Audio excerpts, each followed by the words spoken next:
نحن نصلي على رسوله الكريم.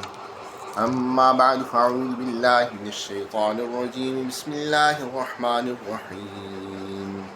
إن الذين جاءوا بالإفك عصبة منكم لا تحسبوه شرا لكم بل هو خير لكم لكل امرئ منهم ما اكتسب من الإثم والذي تولى كبره منهم له عذاب عظيم. ہمارا موضوع چل رہا تھا کہ اس امت مسلمہ کے جو زوال کے اسباب ہیں ان میں ایک بڑا سبب یہ ہے کہ اس امت نے اسلام کی عمارت کی چھت گرا دیا. اسلام کی عمارت کی چھت تھی اخلاقیات. اور میں یہ عرض کر رہا تھا کہ ہم نے اس میں ایک حزب الشیطان کے بارے میں جب پڑھا تھا تو ہم نے کہا تھا کہ حزب الشیطان اس طرح کی ترکیب کرتا ہے یا اس طرح کا وسوسہ ڈالتا ہے کہ لوگوں کو اپنا ہمنوا نہیں بناتا بلکہ ہمنوا کے ساتھ اعلی کار بنا لیتا ہے اور ان کے ذریعے سے پھر وہ معاشروں کے اندر ایک فساد پیدا کرتا ہے. تو اس سلسلے میں میں آپ کو سیرت سے اور عام زندگی سے واقعات بیان کروں گا تاکہ آپ ان کو اچھی طرح ذہن نشین کریں اور اس میں چکنے ہو جائیں کہ کہیں خدا نہ خواستہ شیطان ہمیں تو نہیں اپنا اعلی کار بنا کے استعمال کر رہا یا ہم تو اس میں انوالو نہیں ہیں. اور حقیقت یہ ہے کہ جو شیطان کا اعلی کار بنتا ہے وہ ایک اتنی بڑی کوتاہی کرتا ہے جیسے کہ کوئی آپ کو دھوکے میں ڈالے اور آپ کا مال اسباب لوٹ لے. تو شیطان تو اصل میں آپ کا دین لوٹنا چاہتا ہے, آپ کا ایمان لوٹنا چاہتا ہے. اور اس میں سے جو ایک آسان حربہ شیطان کا ہوتا ہے وہ یہ ہے کہ اخلاقی کمزوریاں جو ہر انسان میں بہرحال ہوتی ہیں ان کو استعمال کرتے ہوئے وہ انہیں استعمال کرتا ہے. یہ جو آیت میں نے سورہ نور کی تلاوت کی ہے اس میں واقعہ افک کے بارے میں اللہ تعالیٰ فرماتے ہیں اور اس میں جو بات ہے وہ ایک جملہ جو ہے اسی کو میں تھوڑا سا بیان کروں گا. باقی واقعہ افک آپ ضرور ہر مسلمان کو یہ سورہ نور سے پڑھنا چاہیے. سورہ نور کی شروع کی آیات ہر مسلمان اس کو بہت اچھی طرح پڑھے اور اس کو سمجھے اور اتنی عمدہ ہدایات اور اتنے زور کے ساتھ اور اتنے اچھے بیان کے ساتھ اللہ تعالیٰ نے اخلاقیات کی اہمیت, اخلاقیات میں کیا مسلمانوں کا کردار ہونا چاہیے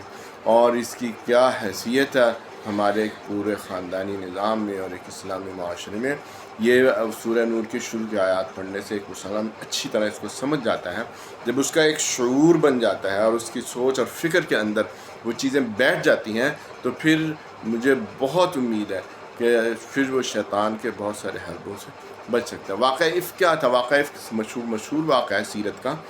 اور اس میں یہ ہوا تھا کہ منافقین نے ام المؤمنین حضرت عائشہ صدیقہ رضی اللہ عنہا پر تہمت لگائی. اب آپ ذرا اندازہ کریں اس کائنات سے سب سے افضل ہستی نبی کریم صلی اللہ علیہ وسلم اور سب سے پاکیزہ گھرانہ پوری کائنات کے اندر وہ نبی کریم صلی اللہ علیہ وسلم. لیکن اللہ تعالیٰ نے اس واقعہ افک کے ذریعے سے فرمایا ہے کہ لا تحسبوہ اور کہا کہ جن لوگوں نے اس میں ملوث ہو گئے تھے, جو اس میں انوالو ہو گئے تھے اس غلطی میں کہ وہ بھی تہمت میں شامل ہو کر اور جو تہمت لگی تھی اس میں پھر باتیں بنانے لگے اور اس کو سننے لگے اور آگے سنانے لگے اور ایک بہت بڑا ایک مسئلہ پیدا ہو گیا. خود نبی کریم صلی اللہ علیہ وسلم کی ذات گرامی اور ام المؤمنین حضرت عائشہ صدیقہ وہ جو اتنی پاک باز اور اتنی عظیم ہماری ماں تھی,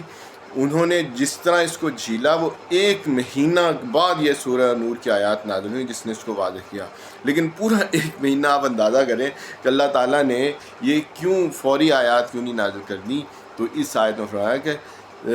لا تحسبوہ شرا لکم, یہ جو تمہارے ساتھ ہوا ہے نا اس کو تم شر مت سمجھو بل وہ خیر لکم, اس کے لیے خیر. وہ خیر کیا ہے؟ وہ خیر کیا تھی کہ اللہ تعالیٰ کی آیات نازل ہوئی,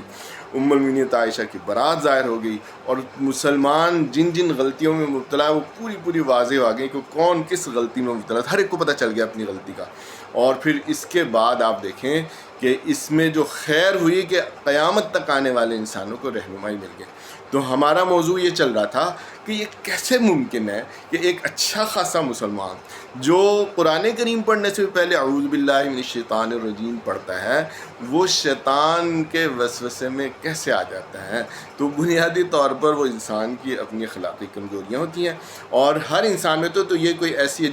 اصل بات یہ ہے کہ اپنی اخلاقی کمزوری کو سمجھنا نہیں اور اخلاقی برائی کے اوپر قائم رہنا، یہ ہے بری بات۔ بری بات یہ نہیں ہے کہ آپ کے اندر اخلاقی کمزوری ہے، ہر انسان اس سے توبہ کر لے، رجوع کر لے، تو وہ پھر اخلاقی جو خامی ہوتی ہے وہ خوبی بن جاتی ہے۔ تو یہی اصل بات ہے جو ان آیات، جس کو کہا نا ہوا خیر لکم لا تحسبوہ شر لکم، تم اس کو شر مت سمجھو، یہ تمہارے لیے خیر ہے کہ اس سے تمہیں اپنی اصلاح کا بہترین موقع مل جائے گا۔ اور واقعتاً صحابہ نے اس کے بعد جو اپنی اصلاح کی، جو سارے مسلمانوں نے کی، اس سے ایک سوسائٹی کا وہ اعلیٰ معیار قائم ہوا، اور اس سوسائٹی کی پھر وہ ساری صفات بعد میں اس کے نتائج بھی سامنے آئے۔ تو بہرحال میں یہ عرض کر رہا تھا کہ واقعہ افک میں جو منافقین نے یہ اتنی تہمت، اس سے نبی کریم صلی اللہ علیہ وسلم اور ام المومنین تقریباً ایک مہینے سے زیادہ وہ جس رنج میں، جس تکلیف میں گزارے، آپ ذرا اندازہ کریں کہ ایک سب سے پاک باز خاندان، سب سے پاکیزہ گھرانہ، اور ان پر تہمت لگ رہی ہے، اور ان پہ لوگ باتیں بنا رہے ہیں، اور پورے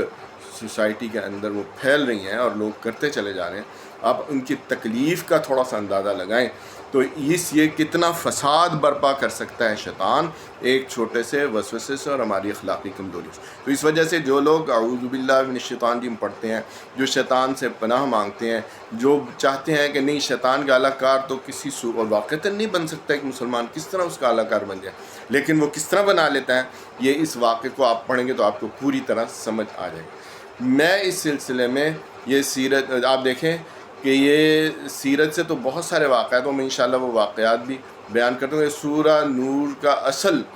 جو واقعہ افک کا سمجھنا جو اس سے ہے، وہ اس سے آئے گا کہ جب آپ خود پڑھیں گے، تفسیر پڑھیں، اور خاص طور پہ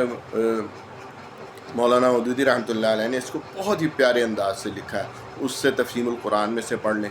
اور اس کے نتیجے میں خاص طور پر اس کے اندر حضرت عائشہ صدیقہ رضی اللہ عنہ کی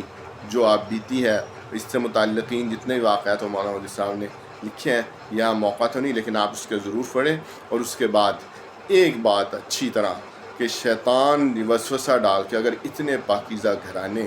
اور اتنے عظیم لوگوں کے درمیان وسوسہ ڈال کے سوسائٹی کے اندر فساد برپا کر سکتا ہے ایک گھرانے کے اندر، تو ہمارا کیا حال ہوگا؟ تو اس وجہ سے میں یہ چاہوں گا کہ آج جو آپ دیکھیں، یہ بڑا سادہ سی بات ہے، ہمیں اپنے گھرانوں کا جائزہ لینا چاہیے، سب سے پہلے تو اپنی ذات کا، پھر اپنے گھر کا، پھر اپنے ارد گرد معاشرے میں، سوسائٹی میں، اور پھر ان آیات کی روشنی میں اس کی